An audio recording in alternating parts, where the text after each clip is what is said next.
Good morning! Meron tayong official na pag-uusapan. This coming January 13, 2025, naglunsad ng ang tagapamahalang pangkalahatan ng Iglesia ni Cristo para sa rally para sa kapayapaan. Yan, ito po ay official. Hindi na po ito sabi-sabi. Hindi na po ito haka-haka kung ano-ano pa man.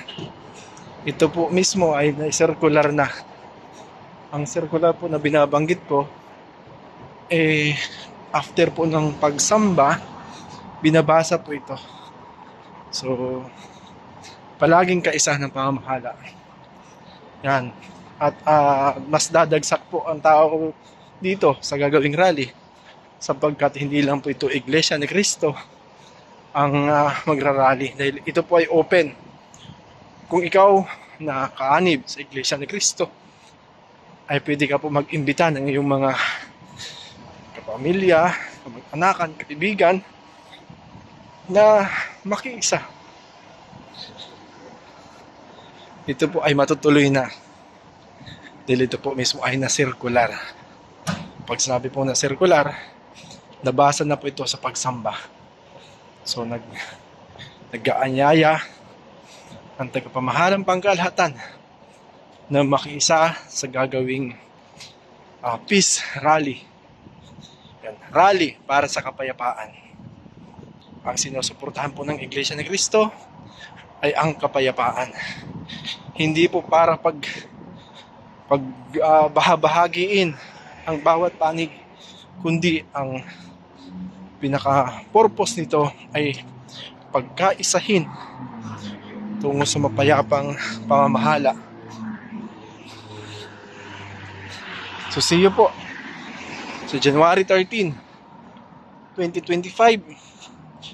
Kung ikaw ay hindi miyembro ng Iglesia ni Cristo, makipag-ugnayan po ikaw. Makipag-ugnayan po kayo sa mga miyembro ng Iglesia ni Cristo para po sa kaayusan ng gagawing rally.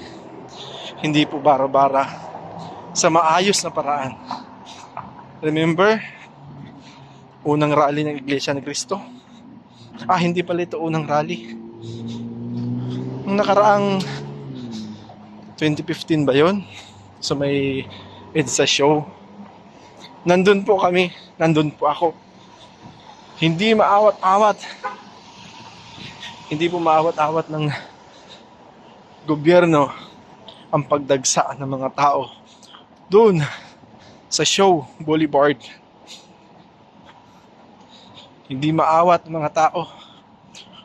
Kahit mga bus driver, bigla na lang binalandra doon sa gitna ng kalsada.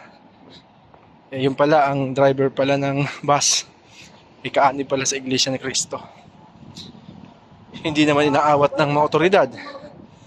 Kasi yung otoridad pala nagpapatupad ng batas ay membro din po ng Iglesia ni Cristo. Ganun po ito kalakas. At mas malakas po ito ngayon. Mas madami. Kasi ito po ay open. Open po ito sa lahat. So hindi lang mga membro sa loob ng Iglesia ni Cristo, kundi sa iba't ibang pangrelihiyon. Na ito nga ngayon ay binabatikos na paghiwalayin daw ang usaping relihiyon sa usaping paggogobyerno. Hindi po. May kinalaman po ang panrelihiyon sa usaping kapayapaan. Kaya hindi pwedeng hindi makialam ang usaping pangrelihiyon. Nasa kapayapaan po ang sinusulong ng mga relihiyon po sa ating bansa. So see you po sa January 13. Yan, January 13, 2025. Sigurado mag-iingay ang mga tao na gusto ng kapayapaan. So rally po ito, hindi po para manggulo, kundi ito po ay kapayapaan. See you po mga kapatid at mga kapamilya ko.